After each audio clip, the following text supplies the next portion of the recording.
অসমৰ পৰা যোৱা হজযাত্ৰীৰ মদিনাত মৃত্যু। অসমৰ দৰং জিলাৰ ধুলা আৰক্ষী থানাৰ অন্তৰ্গত পানিয়াঘাট গাঁৱৰ ছায়েদ বাদশ্বাহ নামৰ এগৰাকী হজযাত্ৰীৰ মৃত্যু। লোকজনৰ বয়স ৪৬ বছৰ। উচ্চ ৰক্তচাপজনিত ৰোগত আক্ৰান্ত হৈ আছিল লোকজন। উমৰা হজ কৰিবলৈ গৈছিল লোকজন। প্ৰায় ১৫ দিন ধৰি মদিনাৰ এখন চিকিৎসালয়ত চিকিৎসাধীন হৈ আছিল যাত্ৰীগৰাকী। অৱশেষত বৃহস্পতিবাৰে ভাৰতীয় সময়মতে আবেলি ৮ বজাত মৃত্যুবৰণ কৰে লোকজনে। অঞ্চলজুৰি সৃষ্টি হৈছে শোকাকুল পৰিৱেশৰ। পৰিয়ালৰ লোকৰ মাজত কান্দোনৰ ৰোল। লোকজন এই সময়ত দুয়োগৰাকী সন্তানৰ লগতে স্ত্ৰীগৰাকীক এৰি থৈ যায়। আনহাতে মদিনাতে কবৰ দিয়াৰ সিদ্ধান্ত লৈছে পৰিয়ালৰ লোকে। লোকজন জ্যেষ্ঠ সমাজকৰ্মীৰ লগতে ধুলা জামা মছজিদৰ সম্পাদক হিচাপে কাম কৰি আছিল।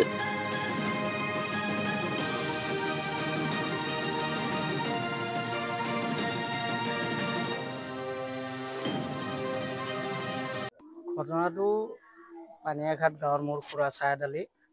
আপোনাৰ যোৱা ফেব্ৰুৱাৰীৰ 11 তাৰিখে ৰাতিৰ 1:30মান বজাত ঘৰৰ পৰা গৈছিলে সদৰ মক্কালৈ উমৰা হজলৈ। যোৱাৰ পিছত তাৰপিছত আপোনাৰ মক্কাৰ কামখিনি শেষ হ'ল এসপ্তাহমান। তাৰপিছত হোৱাৰ পিছত যেতিয়া মদিনালৈ যাব তেতিয়া আপোনাৰ গাড়ীতে আপোনাৰ বাছত উঠিছিলে। যেতিয়া মদিনালৈ যাবলৈ তেতিয়া বাছতে মানে প্ৰেছাৰ ষ্ট্ৰক হৈছিলে। হোৱাৰ পিছত তাৰপিছত মদিনাত লৈ যোৱাৰ পিছত হস্পিটেলত আছিলে, ICUত আছিলে। অপাৰেশ্যনো হৈছিলে, অপাৰেশ্যন ছাকচেছ হৈছিলে। হোৱাৰ পিছত ইমান দিন ICUতে থাকিলে। থকাৰ পাছত আজি মানে সন্ধিয়া মানে আমাৰ ইয়াতে 4টামান বজাত, তেতিয়া তাতে 12টা 12:30মান বাজিছে চাগে, তেতিয়াতো তাৰ পৰা খবৰ আহিছে মানুহজন মানে ইণ্টেকাল হৈছে বুলি। বেমাৰটো মানে প্ৰেছাৰ আছিলে, প্ৰেছাৰ ষ্ট্ৰক হৈছিলে।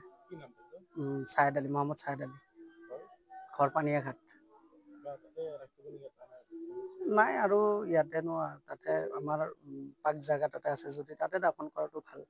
তাতে হয়তো আল্লাই যদি বিচাৰে জান্নাতুল বাকিত দাফন কৰা হ'ব, তেওঁ তাতে জানাজা দিয়া হ'ব। আমি ইয়াতে চবে মিলি হয়তো কালি জিয়াৰত কৰি আমাৰ কবৰস্থানত, ৰাজহুৱা কবৰস্থানত আমি দোৱা একবাৰ কৰি দিম চবে মিলি ৰাইজ।